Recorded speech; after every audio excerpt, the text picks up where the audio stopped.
नमस्कार साथीहरु, welcome all of you to my channel. आजको डिस्कसनमा हामी चाहिँ अब again summary of bank reconciliation statement र इन्टरनल कन्ट्रोलको बारेमा छलफल गर्नेछौँ र आई बिलिभ द्याट आजको summary discussion would capitalize your understanding level of how we could prepare the bank reconciliation statement with adjusting entry र या what may be the procedure of internal control या component of internal control, because practical questions might come from the like your how we could prepare the bank reconciliation statement. Yeah, if the conceptual questions, then that is the part of your control procedure.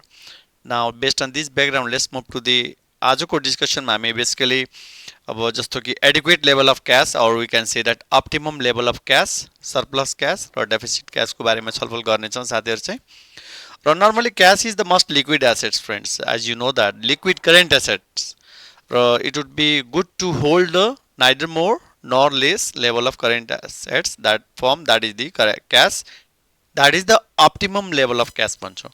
now if you hold the more cash या भनौँ न surplus cash भयो भने then in that case हामीले के गर्नुपर्ने हुन्छ, we have to invest in the like a productive investment area or you can say that marketable securities. But at the same time when the company has a deficit cash, in that case company need to borrow to meet its financing needs. Our now अर्को discussion हुनेछ, that is all about reasons for the disagreement between balance on the bank statement or you consider balance on the passbook and company's cash book or you can say that company's account. Now what may be the adjusting entry, and lastly हामी आजको डिस्कसनमा internal control procedure या कम्पोनेन्ट्सको बारेमा छलफल गर्नेछौँ साथीहरु चाहिँ।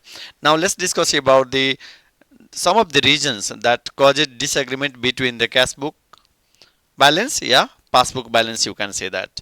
Now first भनेकै that is all about deposit in transit. That is the deposit in transit means like your check sent for depositing but not deposited. Now the question is that about who sent for depositing the check? The company. That is why the company record it, bank has not updated. So passbook मा हामीले के गर्नुपर्छ, cash book चाहिँ that is the plus. This is the working note friends. We recorded it but it has not been updated in the passbook. त्यसले गर्दा balance as per your bank statement मा हामी के गर्छ भने we look at the just reverse of that is the passbook छ भने cash book हेर्नु पर्यो, that is the plus छ भने we see that add deposit in transit to balance as per bank statement. Yeah, that is the first case. Now second भनेको that is the outstanding check. Check outstanding भनेको चाहिँ that is all about check issued but not represented for the payment साथीहरु चाहिँ। Now again that it has been recorded by the your company record मा चाहिँ भइसक्यो but it has not been updated in the passbook. This is the working note, right? So we updated it, it has not been updated in the bank statements. त्यसले गर्दा हामी के गर्छ भने less outstanding check, look at the situation of cash book जे भइरहेछ त्यही गर्ने हो फेरि। So less outstanding check. Now what about the credit memorandum, जस्तो कि bills receivable collection on the behalf of the customer. Okay, then in that case that means bankले चाहिँ collect गर्यो but it has not been updated in the company record. So your passbook भने plus and the cash book minus. So it we have not updated here. So balance as per company record मा हामीले के गर्नुपर्छ भने add, look at the situation of passbook, add bills receivable collection by the bank like that. Okay. Now what about the debit memorandum? Yeah, you can see that bank service charges. Bank service charges, yeah, just for example banks provided different head of services for which debit our accounts, right? So that means it has been debited in the bank statement. So passbook मा minus cash book मा भएको छैन फेरि. That means at company record मा हामीले के गर्नुपर्छ भने less bank service charges. Now what about the not sufficient fund? सबभन्दा बिगार्ने point चाहिँ यही हो फेरि साथीहरु चाहिँ exam मा विद्यार्थीहरुले चाहिँ not sufficient fund case is that जस्तो कि for example I am a customer and Mr. Ram is a seller, right? And I purchase the goods on the credit. हैन कि I purchase the goods and make the payment through the check. And Mr. Ram collect the check. अब company को accountant यदि भनौँ न Mr. Ram हो भने Ram what do? क्यास बुकमा प्लस गर्छ because that is the Ram perceive that या this is the collections but when the Ram reach to the bank then in that case came to know that अब जुन मैले अब चेक दिएको थिएँ मिस्टर रामलाई I don't have adequate balance right so in that case भने के हुन्छ भने that will be the case of cheque dishonour भन्छौँ सो इन दिस केस हामीले के गर्यो भने Rangli what we did cash बुकमा plus we perceive that we collected the cheque but actually because of not sufficient fund cheque चाहिँ cancel भएको छ भन्नु पऱ्यो है so what we do here so let's NSF cheque भन्छौँ but in company record right किनभने हामीले plus गरेको छ भने यसलाई माइनस गर्नु पर्यो now let's move to the other one companies error या ब्याङ्क इरर कम्पनीज इरर छ भने ब्यालेन्स एज पर कम्पनीमा एडजस्ट गर्नु पर्यो first point when there is the case of the bank error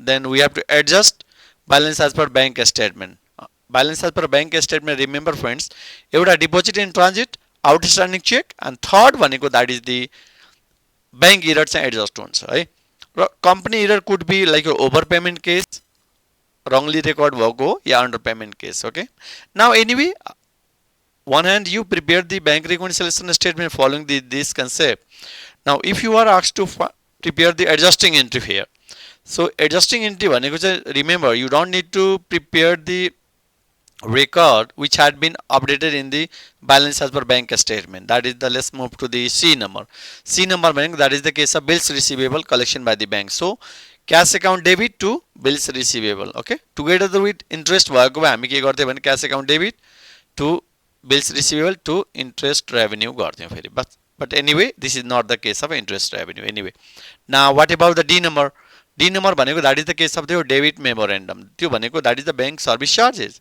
look at the concept of nominal account all the expenses and losses will be debited त्यही exactly त्यही follow गरिरहेको छौं हामीले bank service charges to cash account now what about the E number not sufficient fund that means that is the case of हामीले के गर्छौं भने account receivable to cash account भनेको फर एक्जाम्पल मैले चेक दिएको थिएँ मिस्टर रामलाई तर I don't have the adequate balance that is why that cheque bounce भन्छौँ हामी right so in that case mister Ram who sold the goods उसले के गर्छ भने रेकर्ड गर्दाखेरि एकाउन्ट रिसिभेबल टु क्यास गर्छ okay now what ever the F number अब कम्पनीको error that is the case of over payment of the purchase अब जस्तो भनौँ न अब 90 रुपिज लेख्नुपर्ने ठाउँमा यदि 900 लेखिदियो भने कम्पनीले that is the case for the over payment of the case so that means 90 को ठाउँमा 900 गर्यो भने 900 माइनस 90 भन्दा 810 is the case of your over payment case for purchase of merchandise funds. So now in that case, how you would be recording the journal entry here? So cash account debit to creditors account we say that. किनभने creditors ले overpayment case गरेको छ company ले right? Payment case. So in that case, त्यो पछि के गर्छ भने that will be you will get refunded right? Okay now the format what I discuss here simply BRS बनाउँदाखेरि तपाईले के ध्यान दिनु पर्यो भने that is the one hand you would have a two segment here. One is the balance as per bank statement okay? Then you would be adjusting deposit in transit, outstanding check, yeah, plus minus bank error as I discussed earlier, and that will provide you adjusted yeah, corrected balance as per bank statement. Now balance as per company's book chavan again you will be adjusting all information given in the questions. Now again you will find that once you adjusted yeah, corrected balance as per company's book, but remember your value and your value के हुन्छ भने that will be the equal हुनै पर्यो फेरि okay अब जाउँ हामी now what may be the there may be the question about the internal control procedure in like your in broad concept भन्ने हो भने internal control can be defined as a policy procedure for what creating value जस्तो in finance we see that creating value is nothing that is the creation of the shareholders wealth भन्छौं या we see that or minimise the risk raw second भनेको is the broad objective भन्ने बित्तिकै for internal control that is ensuring the integrity of financial and accounting information र third भनेको that you need to understand here that is ensuring achievement of the company's objective जस्तो कि objective भनिसकेपछि हामीले के गर्नु पर्यो भने एउटा चाहिँ समयभित्र गरिहाल्नु पर्यो दैट इज इफेक्टिभली र इफिसिएन्टली भन्दाखेरि अब there must be the cost effective हुनु पर्यो फेरि यस्तो होइन कि you have a wonderful control system but you are unable to meet your objective on time त्यस्तो हुनु भएन फेरि र सेकेन्ड वान भनेको that is a reliable financial reporting हुनु पर्यो reliable financial reporting is all about if we have any error before making your document public हामी के गर्छ भने we correct it. Okay, so reliable informations we flow among the stakeholder. Now third one is that compliance with the laws, regulations and the policies. Just to give our like you have to follow the regulation of the country to compliance with law. Just to give for example in case of a BFI, NRB law, in case of share market, Security Exchange Board of Nepal, right? या अरू रेगुलेसनहरू हामीले फलो गर्नु पर्यो फेरि okay including अब IF Nepal accounting standard भनौँ whatever the policies and the regulation that we need to follow, that is the part of your internal control procedure one. So okay, now let's discuss about its simple example. Just to give for example, I have taken this figure from the internet here. That is the one is that segregation of the duties. Just who is responsible for what, authority and responsibilities को के गर्नु पर्यो भने segregation गर्न सक्नु पर्यो. Okay, now authorization and the approval of the control. Just authorization भनिसकेपछि अब without having authority you are not entitled to use any assets. So भने authorization and approval हुनु पर्यो, that is a control mechanism बुझ्नु पर्यो. Now third भनेको that is a reconciliation. Just as I discussed earlier, that is a reconciliation statement. That is the one of the example. Just a physical control. Just so you can say that in my office what type of the your assets provided by the university, then university count it and record it. That is the case of your physical control, you can say that. That is the one of the options. The next one is that information processing control. That means information control is also important because we say that information management is also important. That's why there's sometimes we say that information control system too, right? Now next one is that internal audit. Internal audit and external audit, we say that in internal audit we check overall accounting system, whether we prepare the financial statement as per the accounting policies, yeah, company's policies or not, following the like your laws, regulation of the country. That is all about your next internal audit one. Now documentation and the record keeping. That means how we record our overall document. That's very important. That is the evidence. And record keeping is all about, we know that you can say that accounting system. Now components of internal control, that is broadly the same thing will be the case of this one. That is the first one is that first component is the control environment. Environment could be internal environment or external environment, where you can discuss the things here. Risk assessment. At first you have to quantify the risks and then assess the risks, right? This broadly that is a risk assessment. Next one is that control activities, information and communication, monitoring activities. Anyway, based on this figure friends, this example has been provided here. Okay friends, whatever I discussed today, I believe that आजको डिस्कसनले तपाईहरुको चाहिँ एउटा concept of bank reconciliation statement या internal कन्ट्रोललाई revise गर्नलाई help गर्छ र basically from this chapter middle level या long question may be asked in the examination. Okay friends, यदि आजको कन्टेन्ट तपाईलाई राम्रो लागेको छ भने please like subscribe my channel, that is the finance guru Pawan Kumar Jha. Thank you all of you for watching this video. Please take care all of you. Thank you.